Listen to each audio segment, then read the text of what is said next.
Respected friends, आपका know the law channel में मैं राम फड़मौर एडवोकेट सोनीपत स्वागत करता हूं। आज हम चर्चा करेंगे चैप्टर 23 के सेक्शन 284 से 299। 284 से 299 को दो भागों में बांटा गया है। पहला भाग है 284 से 290, जो ये सेक्शन है, these are relating to commissioners for examination of witnesses. तो कमीशन एग्जामिनेशन करने के लिए विटनेस की किस तरीके से और किन किन सेक्शंस के तहत कैसे अपॉइंट किए जाते हैं और क्या क्या प्रक्रिया अपनाई जाती है, ये 284 से 290 में दिया है। और 291 से 299 जो है सर्टेन स्पेशल रूल्स हैं ऑफ एविडेंस, वो आज हम चर्चा करेंगे। तो उनके साथ अब हम आते हैं सेक्शन 284 पर। सेक्शन 284 क्या कहता है कि when attendance of witness may B dispensed with commission issued, जब कभी भी इस संहिता यानी CRPC के तहत किसी जांच, विचारण या अन्य कार्रवाई के अनुक्रम में कोर्ट को लगता है कि किसी साक्षी की परीक्षा न्याय हित में जरूरी है और उसकी हाजिरी बिना विलंब व्यय या असुविधा के केवल कमीशन के माध्यम से ही उसके बयान दर्ज हो सकते हैं या बयान दर्ज किए जाने संभव हैं, तो कोर्ट पर्सनल अटेंडेंस को डिस्पेंस विद कर दिया जाता है। कई बार क्या होता है कि एक आदमी विदेश में रह रहा है तो उसको आने में टाइम लग सकता है, डेट देनी पड़ेगी कि आप उस तारीख तक आइए, और मतलब कमीशन को जो आप कह सकते हैं कि जाइए, आज जाइए और कल मैं ऐसा करके ले आइए, तो वो देरी को जो है समाप्त किया जा सकता है कमीशन से। खर्च भी जो है कि एक विटनेस को मान लिया कि विदेश से बुलवाना है तो उस सारे को का खर्च वहन करना। एक जो है कोर्ट से कमीशन मुकर्रर हो गया तो वहाँ जिन देशों के साथ हमारा संधि है उस देश का मजिस्ट्रेट जो है उसको करके भेज देगा, तो इसलिए सारा व्यय बच गया। तो और असुविधा भी खत्म होगी। तो इसलिए जो चीज़ असुविधा, व्यय और विलंब उनको ख़त्म कर सकती है तो वो कमीशन के माध्यम से जो है वो हम गवाही करवा सकते हैं। परंतु जहाँ न्याय के उद्देश्यों के लिए ये इम्पोर्टेंट है, भारत के राष्ट्रपति, उपराष्ट्रपति या किसी राज्य के राज्यपाल या किसी संघ राज्य के एडमिनिस्ट्रेटर को साक्षी के रूप में एग्जामिन करना ज़रूरी है, तो वहाँ ऐसे साक्षी की परीक्षा लेने के लिए कमीशन जारी किया जाएगा। तो इसका तात्पर्य क्या है कि वैसे तो जनरल रूल के हिसाब से तो हर व्यक्ति को न्यायालय के सामने पेश होना चाहिए, किंतु कोर्ट को कुछ मामलों में डिस्क्रिशन है और यह फॉर्मल विटनेस या ऐसे गवाहों को बिना देरी और रीजनेबल तरीके से पेश हो सकते हैं, कमीशन अपॉइंट नहीं करना चाहिए। जैसे Dharmanand Pant versus state of UPAIR 1957 supreme court 594 में क्या कहा गया है कि जहां प्रेसिडेंट, वाइस प्रेसिडेंट आदि के संबंध की बात है तो उनकी गवाही कमीशन के माध्यम से ही हो। इस प्रोविज़न से ये लगता है कि head of the state should not be summoned in court. अब 284 का 2 क्या कहता है? सेक्शन 2 के कोर्ट कमीशन की मार्फत गवाह के एग्जामिनेशन के लिए अभियोजन को निर्देश दे सकती है, यानी प्रोसिक्यूशन को डायरेक्शन दे सकती है कि वह वकील की फीस सहित ऐसी रकम जो न्यायालय दोषी के खर्चों की पूर्ति को उचित समझे अभियोजन द्वारा दी जाएगी।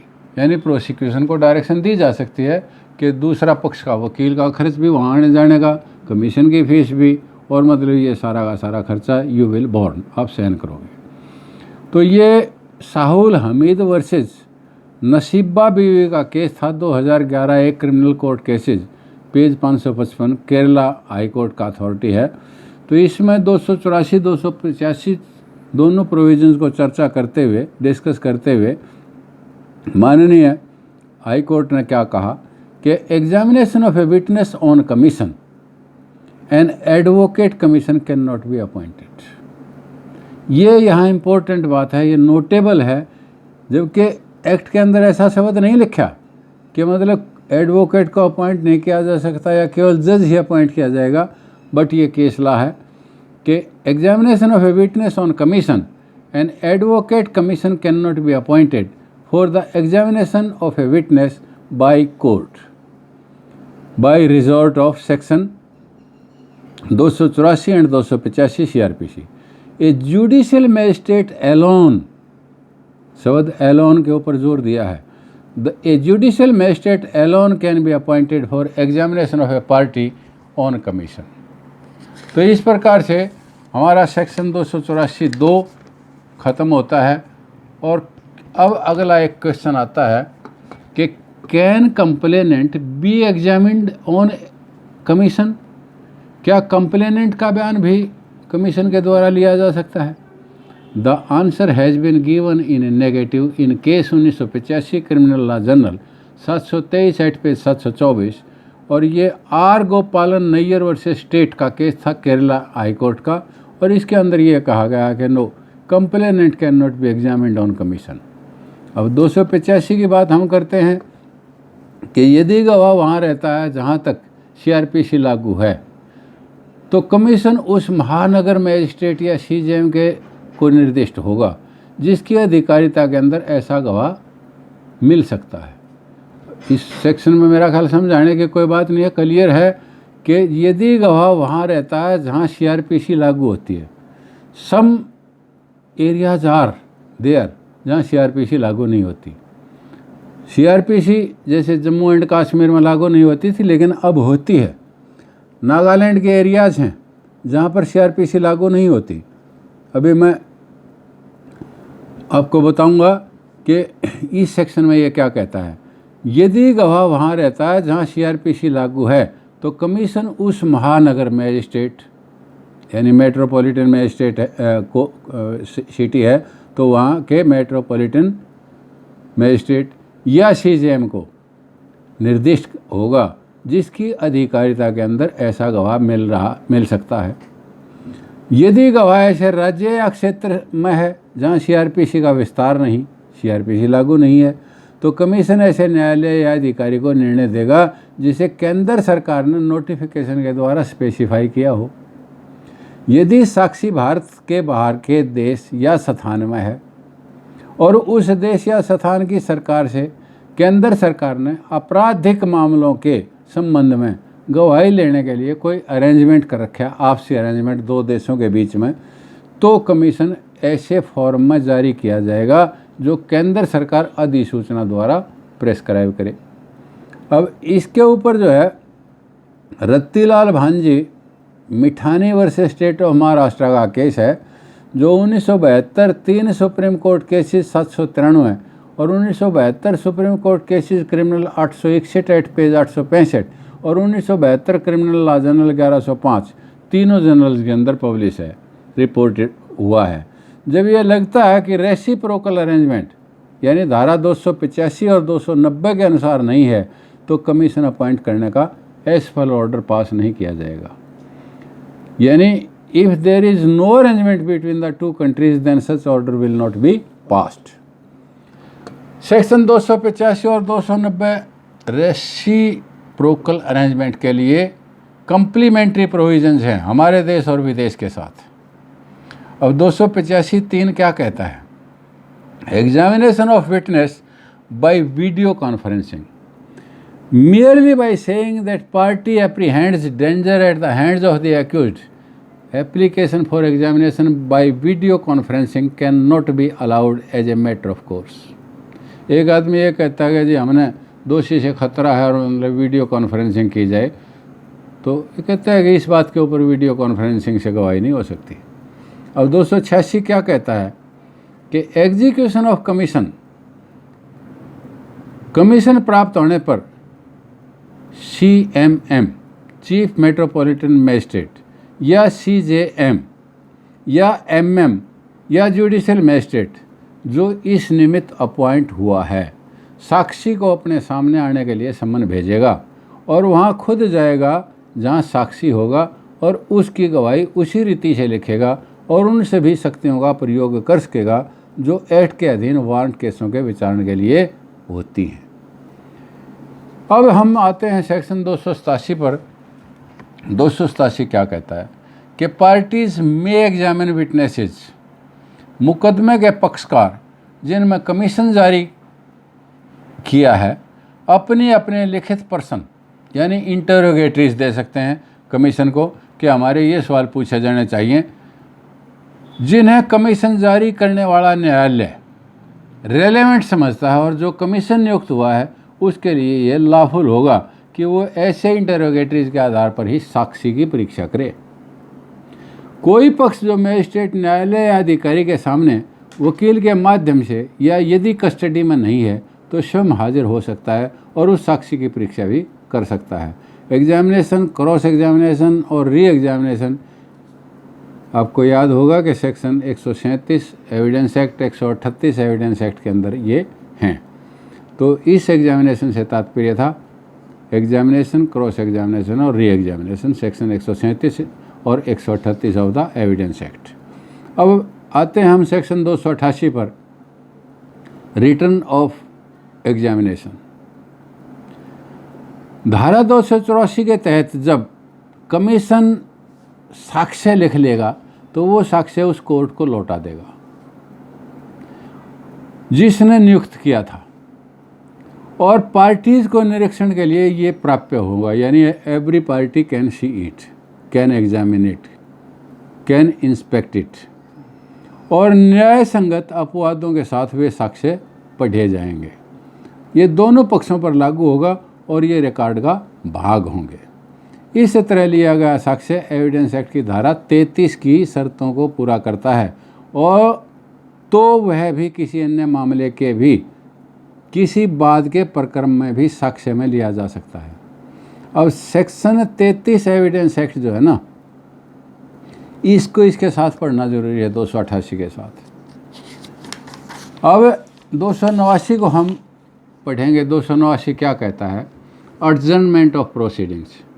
जब सेक्शन 284 के तहत कोई कमीशन नियुक्त होने पर इंक्वायरी या ट्रायल एक ऐसे समय के लिए अर्जन किया जा सकता है जितने समय तक उस कार्रवाई को करके कमीशन वापस नहीं लौटा देता।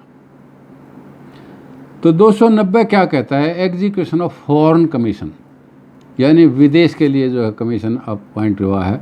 तो मैंने पहले भी बताया था, जब 285 हम पढ़ रहे थे कि 285 और 290 जो है रेसिप्रोकल हैं। तो यही बात इसमें कही गई है कि धारा 286, 287 और 288 के जो कमीशन की एग्जीक्यूशन से संबंधित हैं वे उसी प्रकार लागू होंगे जैसे 284 के तहत जारी किए गए कमीशन के लागू होते हैं, चाहे वह किसी कोर्ट, जज या मजिस्ट्रेट ने जारी किए हैं।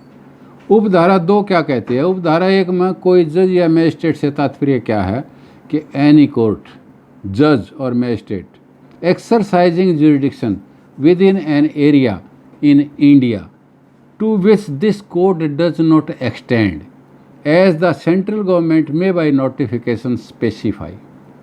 अब जैसे 2 मिनट पहले हमने चर्चा की थी कि कुछ प्रोविज़न ऐसे हैं जहाँ CRPC लागू नहीं होती, तो वो कौन कौन सी जगह है? तो आप इसको देखेंगे कि स्टेट ऑफ नागालैंड के अंदर जो है ये नहीं लागू है।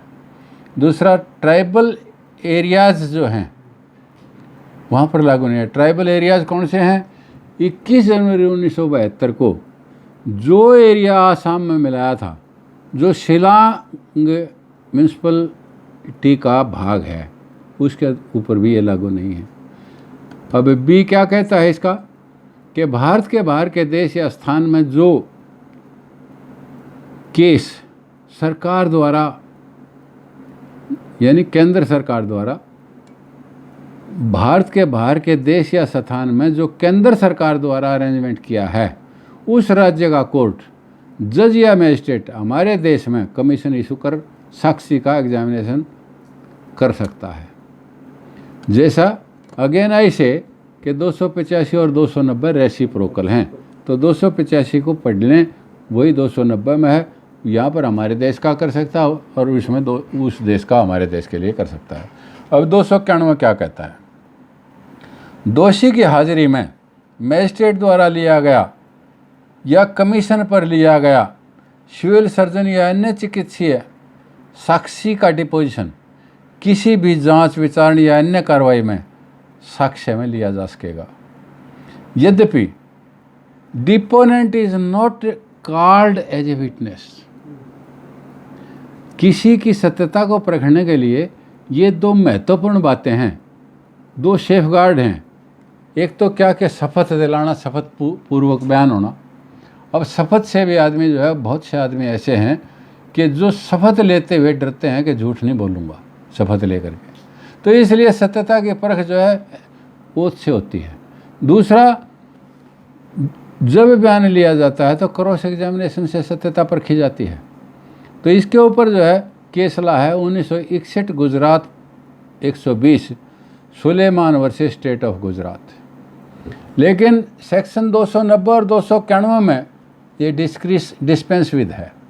इसमें जो है ये कहा गया है कि there is no need to call them. लेकिन 291(2) क्या कहता है? यदि न्यायालय किसी अभियुक्त या अभियोजन के आवेदन पर ये ठीक समझता है तो उसको सम्मन करके उसकी परीक्षा कर सकता है।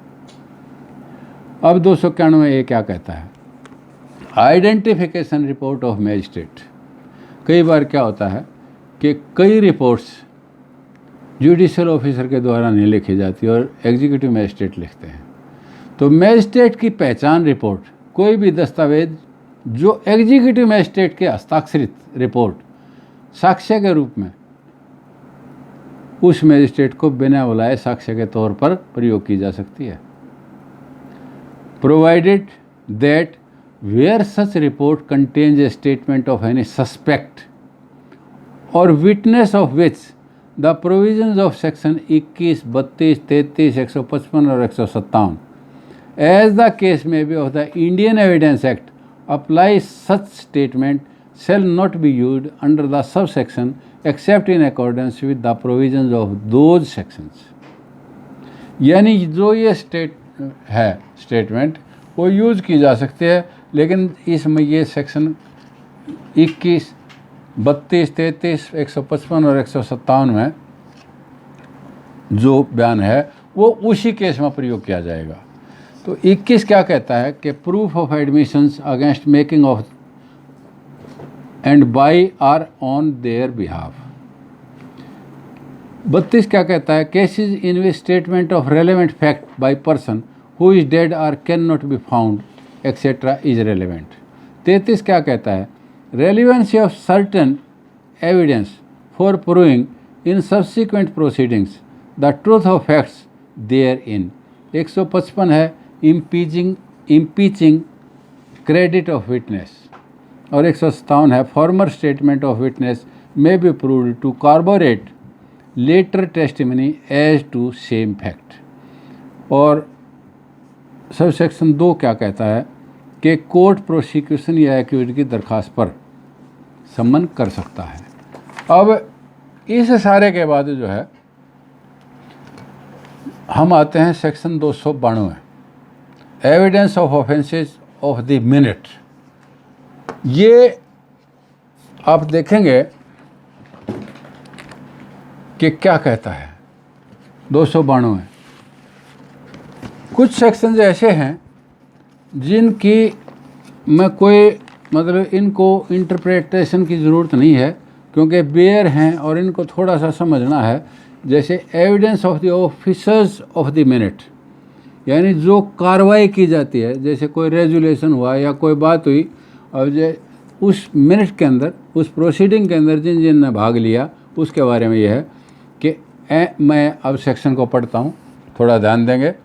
Any document purporting to be a report under the hand of any such officer of any mint और of any note printing press और of any security printing press including the officer of the controller of the stamps and stationery or of any forensic department or division of forensic science laboratory or any government examiner of questioned document or any state examiner of questioned documents as the case may be, as the central government may by notification specify in this behalf upon any matter or thing duly submitted to him for examination and report in the course of any proceeding under this code may be used as evidence in any inquiry, trial or other proceeding under this code, although such officer is not called as witnesses.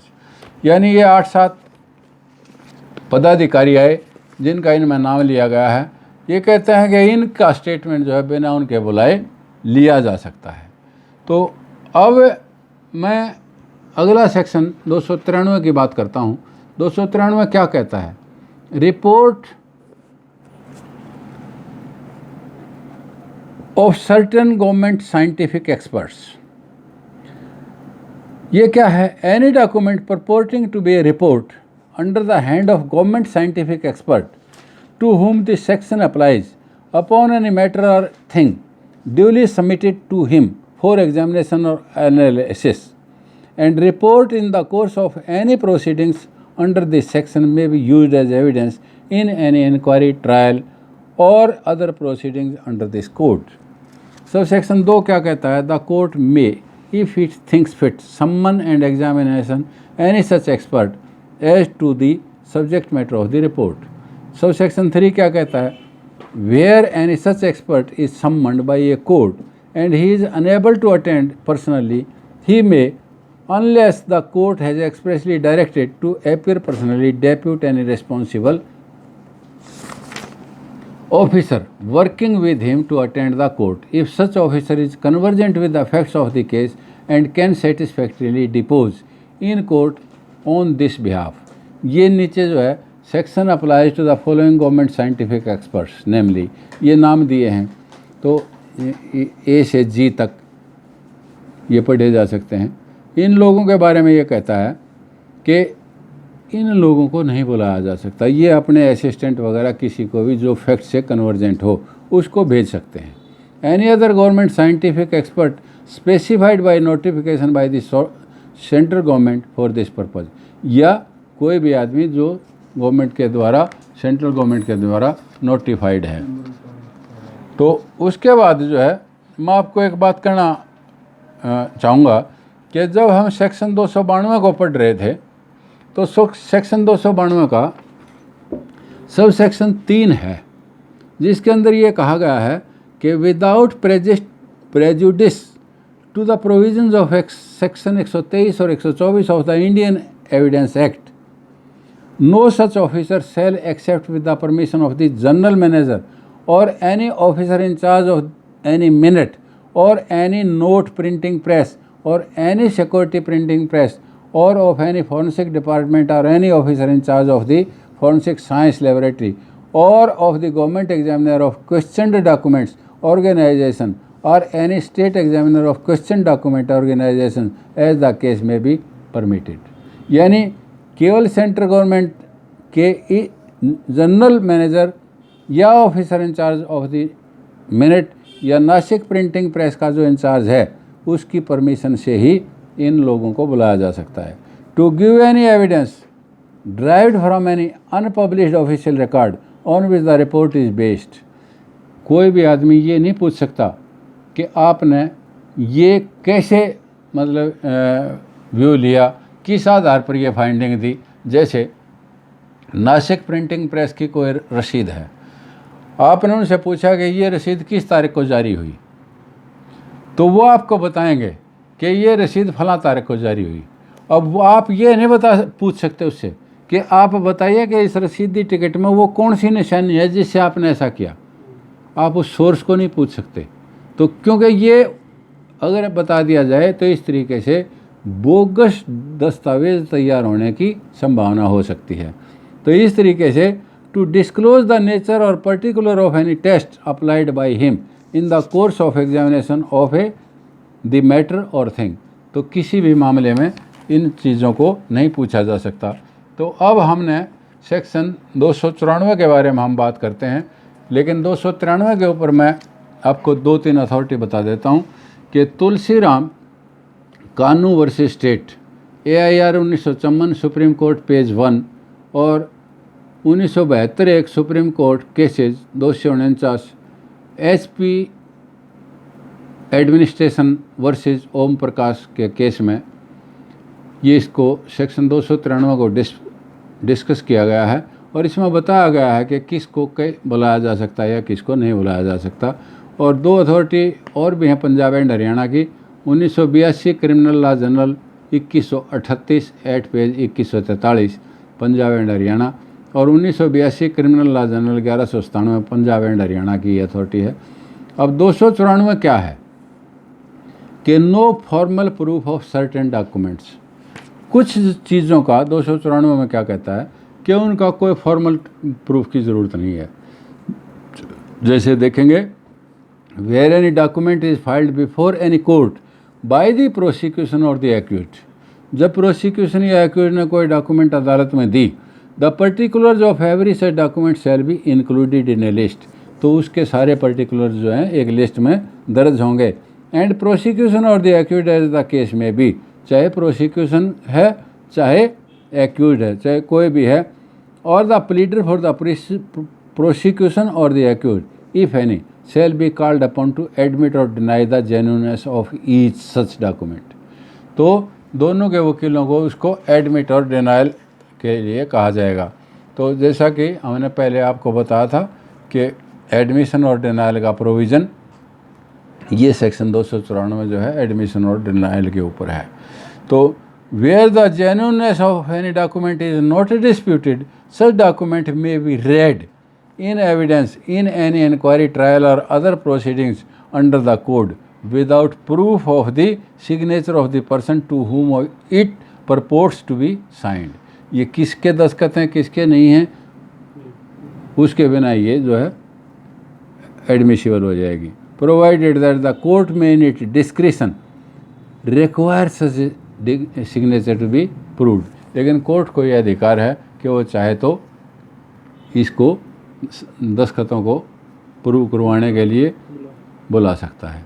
अब इसके ऊपर case law है 1987 criminal law general 1335 Punjab and Haryana का case है, Vinod Kumar versus state of Haryana. और इसके अंदर क्या कहा है, provision is applicable to all documents. उसके बाद हम सेक्शन 296 पर आते हैं, evidence of formal character on affidavit. तो एफिडेविट से भी गवाही ली जा सकती है, कुछ फॉर्मल गवाहों का बयान हो सकता है। जैसे एक आदमी असले को जो है फॉरेंसिक में दे करके आया, तो वो केवल यही कहेगा कि मैंने थाना मोहर से लिया और जा करके वहाँ दे दिया और इस दौरान में मैंने कोई छेड़छाड़ नहीं की, और वो एफिडेविट उसने केवल दिया है। तो इस तरह के जो फॉर्मल विटनेसेस हैं those can be examined on affidavit also. तो इसके ऊपर क्या कहता है कि evidence of formal character on affidavit, the evidence of any person whose evidence is of a formal character may be given by affidavit. यानी formal character का जो गवाह है उसकी गवाही एफिडेविट पर हो सकती है। And may subject to all just exceptions be read in evidence in an inquiry, trial और other proceedings under this code. अगला क्या कहता है, the court may if it thinks fit and shall on the application of the prosecution और the accused summon and examine any such person as to facts contained in his affidavits. यदि दोनों पक्षों में से फिर भी कोई चाहता है कि जी मैं तो इसको क्रॉस एग्जामिन करना चाहता हूँ, तो कोर्ट इन इट्स डिस्क्रिशन जो है, कोर्ट अगर ऐसा इसको ठीक समझे तो उस आदमी को बुला सकता है। अब 297 क्या कहता है कि authorities before whom the affidavit में बी स्वॉर्न। ये आदमी हैं, अथॉरिटी हैं जिनके सामने जो है एफिडेविट की शपथ ली जा सकती है और वेरीफाई किया जा सकता है कि एनी जज और एनी जुडिशियल और एग्जीक्यूटिव मजिस्ट्रेट और any commissioner of oaths appointed by the honourable high court और कोर्ट ऑफ सेशन और any notary appointed under the notaries act, ये आदमी जो है एफिडेविट को अटेस्ट करने का, सत्यापन करने की इनकी पावर है। अब सब सेक्शन 2 के अंदर क्या कहता है, affidavit shall be confined to and shall state separately such facts as the deponent is able to prove from his own knowledge and such facts as he has reasonably ground to believe to be true, and in the latter case the deponent shall clearly state the grounds of such belief, यानी वो बताएगा कि कौन से तथ्य जो है उसके ज्ञान से और कौन से उसके विश्वास से सही हैं और विश्वास से कैसे सही हैं। तो the court may order any scandalous and irrelevant matter in the affidavit to be struck out और अमेंडेड। कोर्ट को यह अधिकार है कि यदि उसको कोई बात कलंकात्मक लगती है, गलत लगती है या विसंगत है तो उसको काटने का या संशोधन करने का ऑर्डर दे सकती है। अब इसके ऊपर जो है मैं आपको एक अथॉरिटी बताना चाहूँगा। डिफेक्टिव वेरिफिकेशन के ऊपर तो अनेक अथॉरिटी आपको मिलेंगी, लेकिन एक authority Santokh Singh versus state of Punjab की है, 2003 एक criminal court cases 563 Punjab and Haryana. ये अथॉरिटी विशेष इम्पोर्टेंट अथॉरिटी है और इसके अंदर क्या कहा गया है। दूसरी अथॉरिटी भी आप नोट कर लें, वो है 1975 क्रिमिनल लॉ जनरल 948, 949 और 950। ये पीताम्बर वर्सेस स्टेट की अथॉरिटी है और इसके अंदर क्या कहा है जो मोस्ट इम्पोर्टेंट है कि जब तक अटेस्ट करने वाले अधिकारी का सर्टिफिकेट उसके ऊपर नहीं है किस आशय का कि पढ़ कर सुना और ठीक माना, तो ये एफिडेविट जो है कानून की नज़र में कुछ नहीं है। This is a waste paper. तो इसलिए ये अथॉरिटी इम्पोर्टेंट थी। अब सेक्शन 298 की तरफ आते हैं। प्रीवियस कन्विक्शन और एक्विटल हाउ प्रूव्ड। अब इस सेक्शन को हम पढ़ते हैं तो इसको देखेंगे कि क्या कहता है इस सेक्शन में। ये कहता है कि प्रीवियस कन्विक्शन और acquittal how proved in any inquiry trial और other proceeding under this act, a previous conviction और acquittal may be proved in addition to any mode provided by any law for the time being in force। कैसे कि by an extract certified under the hand of the officer having the custody of the records of the court, यानी जब किसी की सज़ा सुनाई गई तो सर्टिफाइड कॉपी या उस रजिस्टर से मान, क्योंकि फाइल तलब होगी, जला दी गई, आपको कॉपी नहीं मिल रही, तो रजिस्टर के अंदर जो है ये रिकॉर्ड दर्ज है कि उसकी सज़ा सुनाई गई, तो वो ले करके कि कितनी सेंटेंस हुई, कितने, एक तरीका ये है साबित करने का। दूसरा क्या है कि जेल अथॉरिटी से जो है सर्टिफिकेट लिया जाए कि वो आदमी फलां तारीख से फलां तारीख तक हमारे पास इस मुकदमे के अंदर रहा और वारंट ऑफ कमिटमेंट का जो मुकदमा था जिसमें उसकी पनिशमेंट हुई थी उसने यहाँ पर वो काटी। तो ये जो है इसमें हमने सेक्शन 298 तक पढ़े। Section 299 record of evidence in absence of accused का है। ये बहुत इम्पोर्टेंट सेक्शन है और यदि उस सेक्शन को हम करते हैं तो ये वीडियो बहुत लंबी हो जाएगी, इसलिए केवल सेक्शन 299 के ऊपर एक स्पेशल वीडियो बनाएंगे और वो कल हम सेक्शन 299 की चर्चा करेंगे। इन्हीं शब्दों के साथ मैं आप सबका धन्यवादी हूँ कि आप हमारे साथ बने रहे। बहुत बहुत धन्यवाद। जिसने चैनल को सब्सक्राइब नहीं किया है वो चैनल को सब्सक्राइब कर दे और जिसे लेक्चर पसंद आया हो वो इसे लाइक कर दे। बहुत बहुत धन्यवाद।